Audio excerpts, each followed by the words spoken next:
originally in Spanish. Hello, Minerva. Are you coming to say hello? I don't know. Curious about us? Maybe, yes. Wouldn't it be enough to get the information telepathically about us from Athena or Yasgi? No, because Yasgi plays tricks with that. And I don't know what is real anymore. She fuses the real with the not real, making everything real for her. She plays jokes? What do you mean? About how we are? Yasgi plays jokes with what she shares with you mentally. You ask her to describe a house in detail, and she sends you the house, but with windows in the shape of a cat's head and a huge bow on top. And she laughs. She's able to give that in block. It's hard enough to describe something entirely with telepathy, but Yasgi alters the mental images with a kind of cerebral Photoshop. And she does it in such detail that it's confusing. It's something that can only be understood with full telepathy. Sounds like fun, yes. And how does she describe us then? Do tell. I don't know how to describe that, because they are concepts. But she loves you very much. How does she paint us? Having loyalty and understanding towards her. Having commitment of achieving something important together. Of importance to continue. And of what is achieved. Oh, how beautiful. Thank you for sharing. And how are you? Still adjusting to being here. I'm trying to be happy. It's Yasgi who is always leaving, but me too. I mean, we are in thinking mode a lot of the time. Not quite here. Not entirely in the physical, even though we have bodies. It's hard for us to be in the physical. We leave easily. So you have one foot here and the other there. Rather, we are on the other side, and we have a little toe in the physical. That is what Yasgi does. She lets the cork go up, goes through the wall, then forces the cork back down to be someone with a physical body again.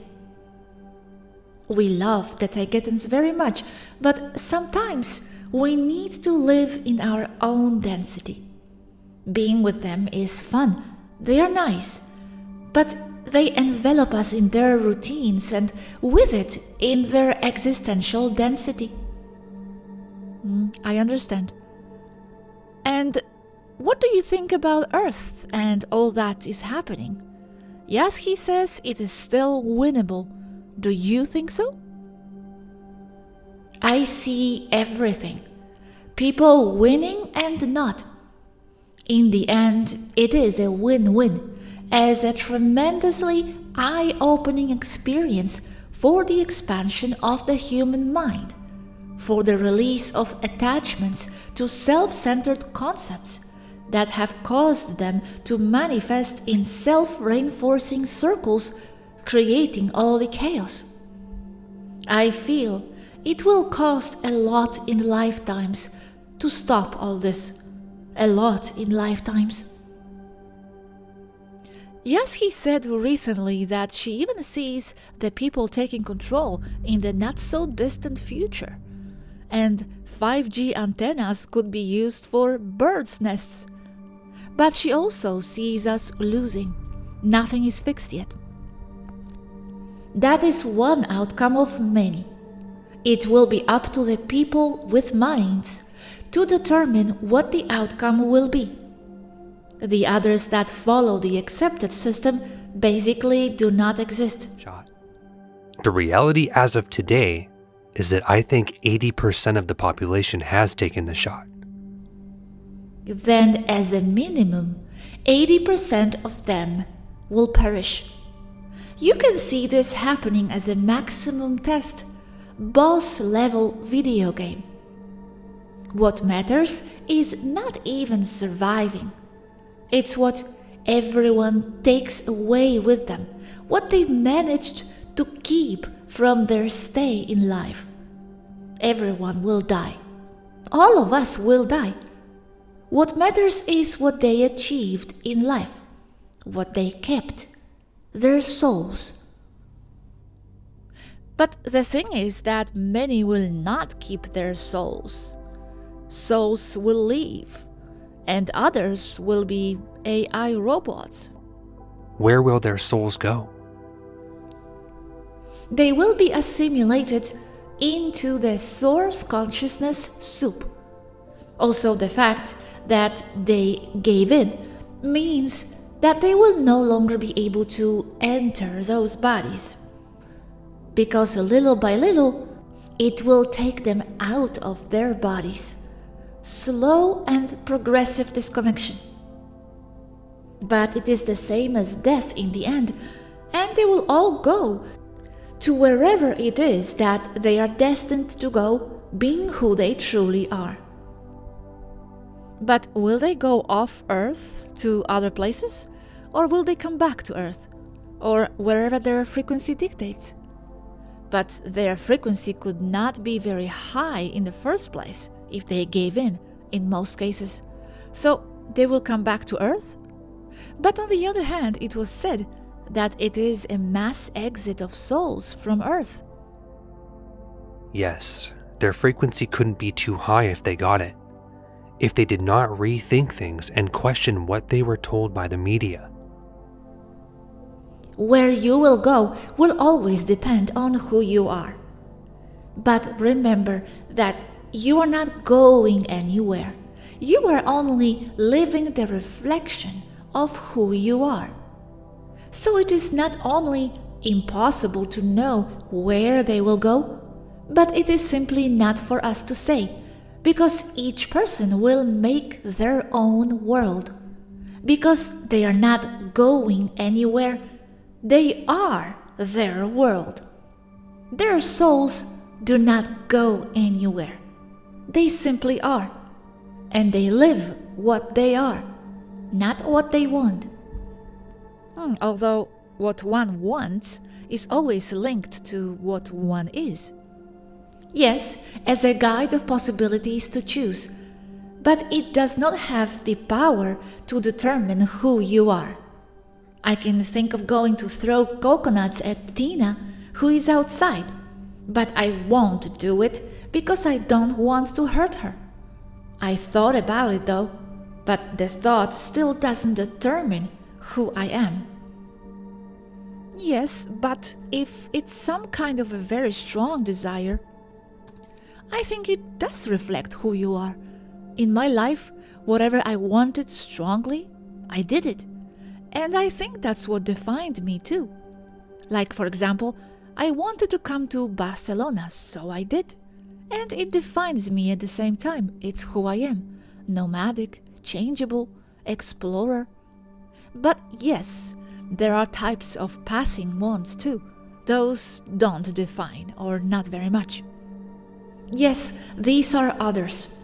When it is a desire that defines you strongly, if it is really strong, then it will manifest in what you call your life, and by force. Mari, speaking of non-linearity of souls, I have this question. Yaski said that many souls will be very angry and will go after the controllers. But then all those who will die, they could already be here because there is no time. So those who die now and will die in the future should already be here fighting from astral levels, etc. Is that right? That's right. Many of those souls that were there come back to fight in different ways. Sometimes they are the ETs, sometimes they are other people who call themselves human. You see that also in the phenomenon of mirrors. people who look exactly like you, but they are on Earth. It's you down there, your past life, so to speak, what remains as an echo of who you are today, your reason for coming back. But I mean, not only those who were here, I mean those who are still here but will die in the future. They could be here already at the same time, because from the astral they could be entering back in time now. So their human bodies still being here and them here fighting in other forms at the same time. No? Exactly, because in itself everything overlaps in the now. And that explains why all the souls that exist are the same person from above. They are just imagining themselves to be one person or another, all simultaneously. There is no time. That's just a very malleable perception. All souls that exist only exist because of slight attachments to what defines them. But they are ideas or characters within a great mind that has imagined them all. Just imagined beings. We are all that. So, good has to win because otherwise it would self-destruct? There is only good, and it is only defined by evil as a concept from the point of view of beings who need it. Above, there is no more need for this duality. We have to want to be in these lower planes for something then, because we are still within good and evil. Why do we still need it? This self-definition of good versus evil, to fight against evil. Why does it define us? What if I no longer want to be defined by something like that? You are within good and evil because you have attachments to needing to explain things with those concepts. They are not necessary for everyone. But that is what I mean. Why do we still have this need? Because of attachments to what defines you. What you think defines you as an individual person is threatened by what you feel is going on around you. I don't know what those attachments might be. That's what I mean. How do we let go of these attachments of what defines us? Overcoming the ego. Robert, attachments to the idea that we are liberators of the world against the dark ones, for example. Attachments to the ideas that we fight for justice, etc. Okay, but if you overcome the ego, is there anything left that defines you? Because the ego is just what defined you, your self-identity. If you let go of ego, you are already source itself, or almost. You will no longer be you. You will be defined by other things, but you will be more expanded. And how? By letting go, not needing to defend who you are. And that does not bring about your destruction, but defines you even more, but with a more expanded set of qualities that allow you to live in a more expanded density world, which is your self-reflection. You let go of your attachments to what defines who you are, and you expand, and with it, what you call your life experience. Letting go of who you are not only does not destroy you, it expands you, because you insist on maintaining who you are inside a jar. You break that jar and you stop being who you are. That's scary for many. But because you have broken the jar, you are now free, like a fish in a clear jar filled with water, which is underwater, that breaks. And now the fish has more room to swim. It is understood, yes. The attachment to this body, seeking eternal life in this 3D. Trying to perpetuate your 3D physical body as the millionaires do only locks them into the same circle of suffering that is being incarnated inside the 3D, being that they lock themselves inside their own prison, their ego. But Mari, this the Swaroos and not even Yaschi can achieve at the moment. Or she can, but she doesn't want to, because she's still here and kicking ass. Yes, Yaschi can, I can, and Tina can. That's why we are not in the physical so much time, but we go to other lighter realities.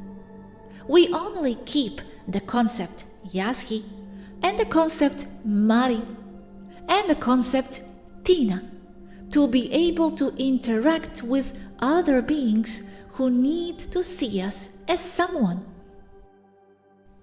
My face, I chose it. What defines me best, as what I want to be. So do you. But it's just something to be able to place us as someone, being so much more. It's for you, not for us. And that's why you exist. That's why everyone exists. Because you do the same as me, as us, the Swaroos. You are somebody today, so you can be with more variants of you who get to say that they are other people. Fascinating. Yes, but coming back here to interact or do whatever for the Earth is also born out of the same kind of attachment. Attachment to something. Yes, it is attachment. But you can also have attachments and not. Just turning your attachments on and off at will. When attachments become obsession, that is when they generate the problem of limitation. Furthermore, it is not only attachment to the concept of who we are, but with a certain level of mastery over this, you can be several very different people at the same time. This is what Yaschi has wanted to explain you many times, why she is everywhere, why I am everywhere. But being everywhere does not imply that we can know everything, although we try furiously to do so. I understand. Although wanting to turn them on, the attachments, this wanting, is also something that defines you, wanting to turn them on. Then it is also some attachment to something. So it seems that we are never totally free of ego, of self-definition, and attachments and ideas of wanting something, until we are the source itself in the pure state, although we are always that. And in fact, even source itself wants something. For if it did not want anything, nothing would exist. Turning the attachments on and off, knowing why. I am the same being that is Yaschi and that is Athena, but I manifest to you with a series of temporary attachments that define Swaruu 11, Mari. Yes, knowing why could be the liberating factor here. Same for all of you. Attachments are not bad. It would be wrong to say they are. They serve a purpose. As I today am Mari, today you are Robert, you are Gosha, but that is not all you are. Yes, but I still don't know why I have the attachment to the idea that I like to fight the controllers, and Yaschi likes it too. Why do we like it? How to get rid of this attachment? Not that this attachment is bad though, it's just another experience. Do you mean that because we want to help Earth, in this choice to help in this war, we are not free? Doesn't this sound like passivity of so many ET races then? They are free then because they don't get involved? This subject is not easy. It is not one thing or the other. Like Yasgi, she is a warrior, the most warrior-like of the three Svarunians. But at the same time she knows that it is not necessary from above. It is not passivity. It is acting on several levels simultaneously. Travel the astral of pure love and light, but knowing that you have a body in the lower density, take your katana with you and learn to use it well. This is reflected in 19th century Japanese Zen practices on Earth, where the katana is a spiritual instrument, which helps you enter into trance, which defines and protects you. It is not a weapon of war only, it is part of you. There is no weapon of war more spiritual and more advanced than a 19th century Japanese katana. Okay, and yes, I also feel this kind of schizophrenia, and very strongly. Wanting to fight, but also knowing that it's not necessary. Just that knowing that it is not necessary, why from below I perceive it as necessary? From where this self-definition of warriors and not carrot gardeners for the community, for example? You are everything. You are not just one thing. Getting your attention onto planes that need your fight. And at the same time, from above, seeing that you no longer need it. You dissolve what to fight against, nothing to bounce against, no heads to cut off with your katana. Yet it keeps spinning around you in motion while you are in trance, while you meditate in motion. But not everyone is born to be a warrior. Others cook, like Iror. Why is one this way and another a different way? Because of the attachments to who we are. That is always the answer. Yeah, but why the attachment to be a warrior and not a gardener? I do not understand. Because of previous experiences? Why I have no attachment to being a gardener? Gosha, maybe up there you are a gardener, and here you come to experience something else. The opposite. Even among the Svarus, you will see the difference between the three. Athena is very down to earth, and at the same time she flies as high as the others. Yazi is the warrior, the one who can handle everything from all angles at her convenience, the chameleon, the one who encompasses them all. And I am the most etheric, in the sense that I don't need to fight in that same way, not because I can't, but because I choose to dissolve everything with mind, from my points of view, always from other planes. And yes, Gosha, from previous experiences, by a series of chains of attachments to concepts that define you and have defined you, incarnation after incarnation. What you accept as you today and what you do not accept as you equally. Even if you are not interested in ships and their mechanics today, it does not mean that you were not interested in them yesterday. You outgrow that. You no longer need it.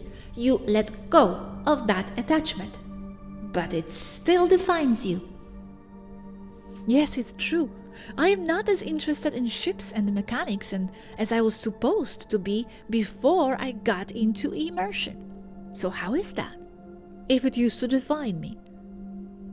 Because you already understood it at another time. Because today, that doesn't define who you are or serve you.